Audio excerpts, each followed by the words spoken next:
In this video, I'm going to show you how you can improve performance in an underpowered PC.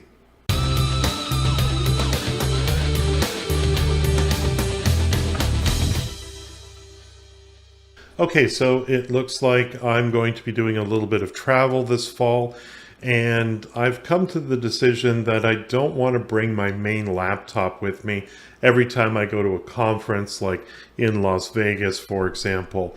I'd rather bring something a little bit less expensive and maybe a little bit smaller and lighter. And so I picked up a Surface Pro 3 that you can see here. And it's a very underpowered PC. So I wanted to optimize it, and I'm going to share that process with all of you today. The goals are, of course, I'm going to be using this on AC power. So I'm not concerned about conserving battery life. I'm looking for performance over power saving. So that's definitely one of the things. The built-in storage on this machine is very small, only 128 gigabytes. So I want to make sure that I'm very conservative with the applications that I choose and try to recover as much space on that drive as possible. I'm not going to be upgrading to Windows 11. Some of you might be wondering about that. This is an old enough piece of hardware. It does have the TCM, I think it's called, TCM 2.0, but it is a 4th generation processor. It's an Intel i5 processor. It only has 4 gigabytes of RAM as well. So I want to keep it with Windows 10 because I know Windows 10 can be optimized and worked well. So here's what I've done at the start of this video. I've wiped the hard drive. I've installed Windows 10. I've installed all the applications, but only the applications I intend to use when I travel. And of course, I've installed all the updates for this machine as well. So basically, it's ready to go. So now I'll share with you the steps that I take when I want to improve performance on an underpowered PC. Okay, so we're going to start on the desktop here. And a couple of things to make note of is that now the search bar, of course, displays this search highlights area if you roll over it, as well as this news and interest item down here also shows up. Now, obviously, if I'm presenting at a conference or demoing something for my YouTube channel, I don't want these sorts of things to pop up. So I'm going to get rid of those. To do that, we just right-click on the taskbar. First of all, we're going to go up to search, and we can uncheck show search highlights, and that will get rid of that little icon that creates the pop-up. Alternatively, and this is something I prefer to do, is to replace the search box with a search icon, and you can do that as well, and that also gets rid of the little pop-up item. Now let's right-click on the taskbar yet again, and we'll go to News and Interests, and we simply want to turn that item off. So now, of course, the information and the rollover are gone for that item as well. The other thing we want to do on the desktop, and this used to be done in the control panel, but it has to do with your power mode. And you can click on the battery icon, and you'll notice that currently I'm plugged in, but I've got sort of an intermediate performance selected, better performance, if you will. Instead of that, I'm going to drag this right over to best performance. Remember, my goal is to run this laptop using AC power. So I'm not concerned about conserving battery power. I want this to be running at the maximum performance that this machine is capable of. So now we're going to get into the Windows settings themselves. So I'm going to click on the Start button and select the settings icon.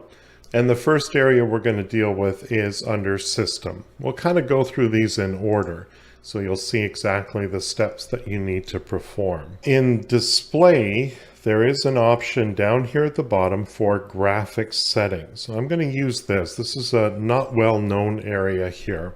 And if I want to ensure that I'm getting the best performance from certain applications, I can browse to those applications that are currently installed on my computer here. So I'm going to go to the C drive, go to Program Files, Adobe, and I'm going to choose Adobe Captivate 2019. We'll scroll down to the app itself and select that and click on Add. And now, of course, this adds that specific application to this graphics settings area here. If I click on Options, I can choose what I prefer. So do I want to let Windows decide? Do I want to choose a power saving choice for this application? Or do I want high performance? And I think we'll all agree that under these circumstances, I want high performance. So I'm going to go ahead and save that. And of course, you can do this for any other applications that are important for you. Again, this laptop or tablet, whatever you want to call it, is primarily going to be used for doing presentations at conferences with Adobe Captivate. So I'm good with this. So I'm going to go back to the system area. And now we're going to click on Notifications and Actions. And quite simply, I don't need interruptions when I'm doing my demos. So I'm going to turn off notifications. And I'm also going to uncheck Show Me the Windows Welcome Experience, suggest ways I can finish setting up my device, and uncheck Get Tips, Tricks, and Suggestions as I use Windows.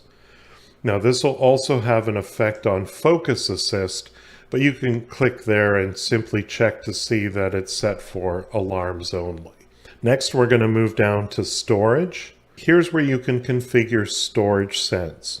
And the way I'm going to set it up is basically with storage saving in mind. This storage that's on this particular machine is only 128 gigabytes. So I need to maximize this as best I can at all times.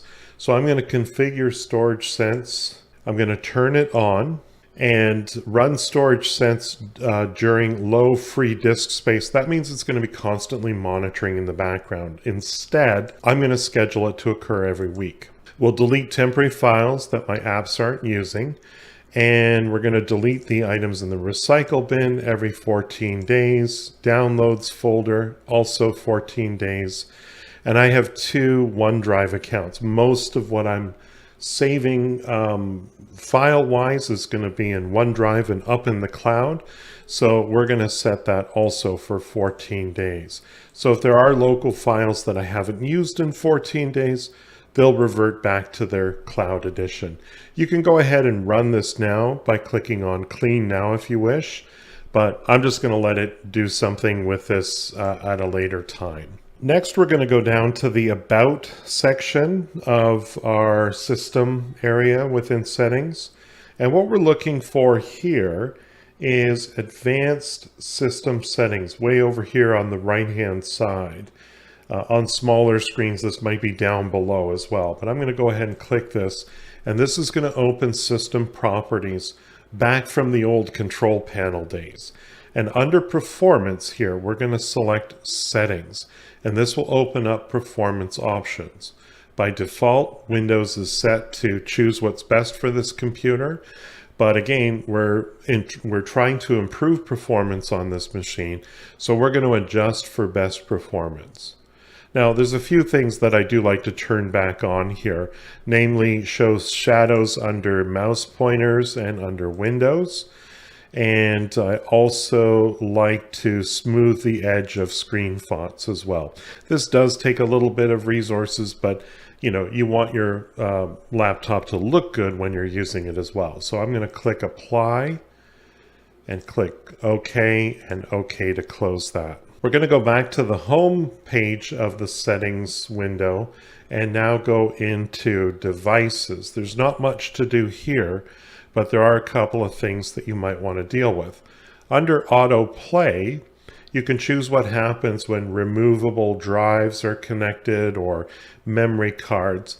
And I prefer to just have it take no action. So if I plug in a USB thumb drive, again, I don't want to be interrupted when I'm doing a demo. In this case here, I can set this up, both of these, to take no action. The other thing in the devices section that I'm going to do is I'm going to go down to USB, And I'm going to uncheck these two items here. The first, of course, is the notification. So again, I don't want any notifications to interrupt me. And the second is to stop devices when my screen is off to help save battery. Again, I'm only concerned about performance. I'm not interested in battery saving techniques at all. So we'll leave those both unchecked. Back to home. And we'll go to personalization. On the first section, we're dealing with background or wallpapers, if you will. And there's some debate whether turning a wallpaper on or off is beneficial. Regardless of what you choose, I would make sure to avoid themes, for example, where there's multiple images and that it's going to cycle through those images. Number one, of course, that does take some computing power to do so. And also, when it comes to storage, which I don't have very much of on this machine, I don't want to store, dozens of background images. So I like to keep it simple. I'll usually just go with the default Windows background. Boring as it may be, at least this way I know that it's not cycling through different wallpapers every 30 seconds or whatever it would be. Next, we're going to go over to colors. And the one thing that you might notice here, actually in the background of this, is the transparency effects. We're going to turn that off and it will turn to just a gray color. Again, transparency effects does use some raw computing power, so you don't need it unless you absolutely feel it's necessary. I would turn it off there. We'll now go down to the start section and basically here turn off anything you don't need or use. I do like to show more tiles on my start menu normally, but because this machine is so devoid of applications, I really don't need it, so I'm going to leave that off. I'm going to keep the app list in the start menu. I do like that. If it's not pinned to the start menu, I may need to find something. And I do like to uncheck show recently added apps, and also uncheck show suggestions occasionally in the start menu. I usually uncheck show recently opened items in jump lists or start because I don't think that's necessary there. I do like to go in and choose which folders appear on start. This really doesn't have an impact on performance, but if there are sections of your storage that you need to get to quickly, you can turn those on and make them accessible directly from the start menu. Let's go back to home now, and now we'll go to the app section. So starting here, the first thing you're going to want to do is uninstall any applications that you don't need or don't use. Of all the times I've used it, 3D Viewer has never been important to me, so I can uninstall that. And I'll go through all the applications that some people consider to be bloatware and get rid of those. Like the Feedback Hub, for example, is not an application that I use. I also don't use Groove Music, so I'll uninstall that as well. I'll go through this with a little bit more detail later on, but suffice it to say, if I don't need it, I get rid of it from here. The next section is default apps. Obviously, you want the appropriate apps to be running when you do something like, click on an email address, for example. I do use the Microsoft Outlook app instead of the Windows Mail app, so I'll change that. I've already changed the music player to VLC, which is another tool I use. It's a very small and easy to run application over anything from Microsoft. And of course, my web browser of choice is Google Chrome. Next, I'm going to click on Offline Maps. And in the event that any maps have been downloaded, you certainly can delete all of those maps as well. Next to that is Apps for Websites. And on a related note, you can disable maps.windows.com from using your computer in that way. So that's a good choice to make as well. Now we'll choose video playback. I do like to optimize for the various choices here for video. And the other thing that I'll do, of course, again, remembering, of course, that we're not optimizing for battery, but for performance. And in this case, that performance is video quality. So I'm going to choose that as well. Finally, in the apps section, we're going to take a look at the apps that run on startup. Now, I use many of the applications that you see here, like the Adobe apps, for example. Quite frankly, I don't use them that often. And really, this only helps you if you start up your computer and run these applications almost every day, or maybe even every hour. All that happens if I disable these apps that I don't think that I need on a regular basis is that they might take a little bit longer to load when I do go to run those. Things like OneDrive, I'm going to keep that running. Obviously, if PhoneLink was on, I would turn that off. Not sure what this one is here, but I do need Pure Text. That's a tool that I use quite frequently.